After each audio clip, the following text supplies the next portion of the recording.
What's good to the channel? Big Wave God made it. This your boy Ted. Hit that like button, hit that sub button, and follow me on IG at Big Wave God for any videos y'all want me to react to. All right, man. Oh my gosh, we got Reggie Wright Jr. breaking down why he feels Shaquille O'Neal actually left Los Angeles and left the Lakers. You know what I'm saying? Now, I ain't gonna just say the way he feels, cause according to him, he was there, he was around, he know all these guys personally. If you don't know Reggie Wright Jr., he's somebody who's been doing a lot of interviews because he was around during the Death Row days. He was around Suge Knight and all them dudes back then, Wack 100 even.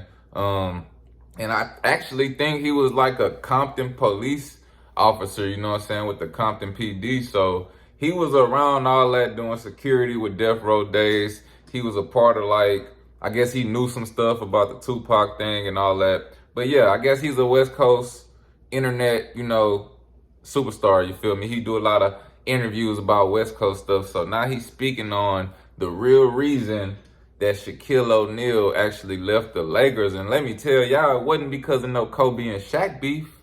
You feel me? It wasn't no contracts and none of that involved in this story. So we gonna get into it, man. I want y'all to hit that like button, hit that sub button. Let's get into the reaction. The situation with Shaquille O'Neal and why you believe he truly left LA as far as the Lakers. He was hollering Main Street Mafia. He threw up the sign and everything. And so this is what happened, y'all. They were eating. Shaq was looking out for them, hooking them up and taking good care of them, which, whatever reason, it didn't happen. Cash Money did it with the Bunny Hunters, and that's why Lil Wayne still sometimes out here with my boy Term and all them claim looters on the mob, I think mob area. Shaq got up under the main streets and was cool with them.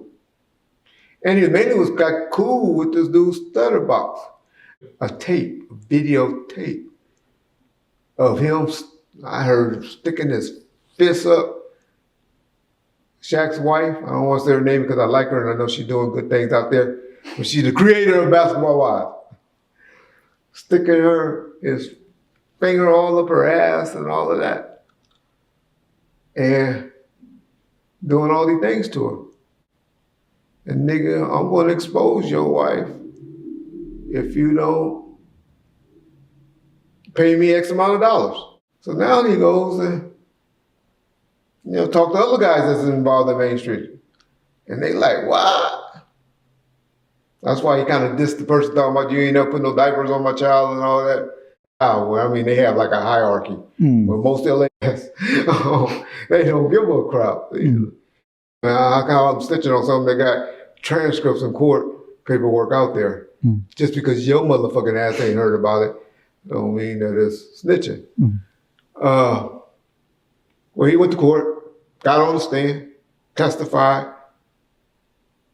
but apparently they were all found not guilty. And but he was trying to get them put in jail to the point where Shaq almost got indicted behind that. They were close, very, very close to indicting him on that case. I really, truly believe the only reason they didn't because of his status and his, the type of attorneys they would have to do, they would have to be going up against. That's why Shaq. That, plus he had got robbed before out there. He was just tired of LA. All right, man, so in case you lost, Reggie Wright Jr. basically saying that when Shaq was in the Lakers, he had got close with a gang. He had got some gang ties, you know what I'm saying, with some crips.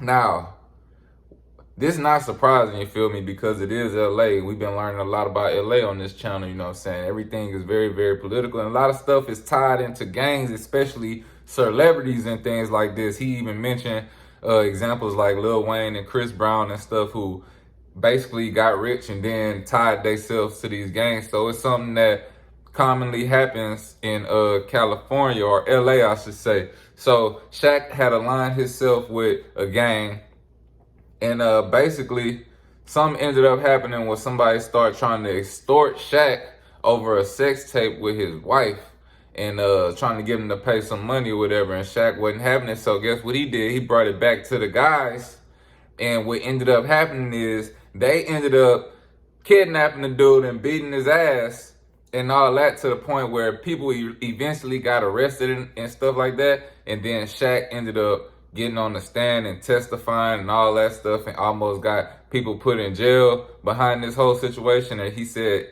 Reggie Wright also said Shaq almost got indicted himself if it wasn't for his status and him being Shaquille O'Neal. He probably would have got indicted, but and the good money and the big time money and the big time lawyers, I guess they didn't want to waste their energy with Shaquille O'Neal.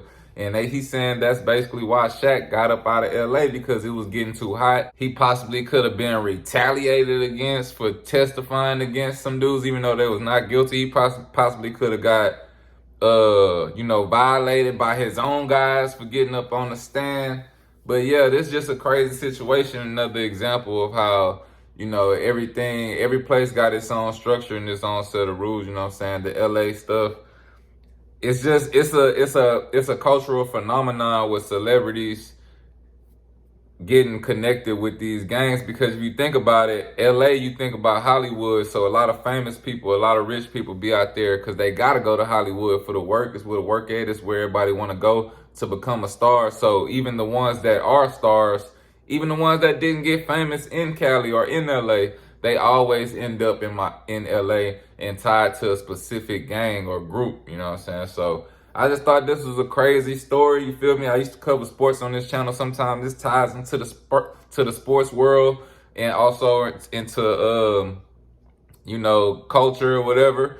But yeah, it's just crazy that something this extreme happened. Like, they tried to extort the boy Shaq over sex tape. Now, I wasn't clear listening to the interview if it was Shaq on the sex tape with his wife or somebody that he knew closely or had ended up messing with his wife and got a sex tape and then tried to extort him. I wasn't really clear about that part. Y'all let me know in the comments if y'all know which one it is, because I would like to know. But yeah, man, this world crazy, man. You gotta stay safe out there and watch who you surrounding yourselves with, man, especially when you're in a high position and you got a lot going for yourself, because crabs in the bucket, man. Crabs in the bucket. They trying to all claw to the top, you feel me?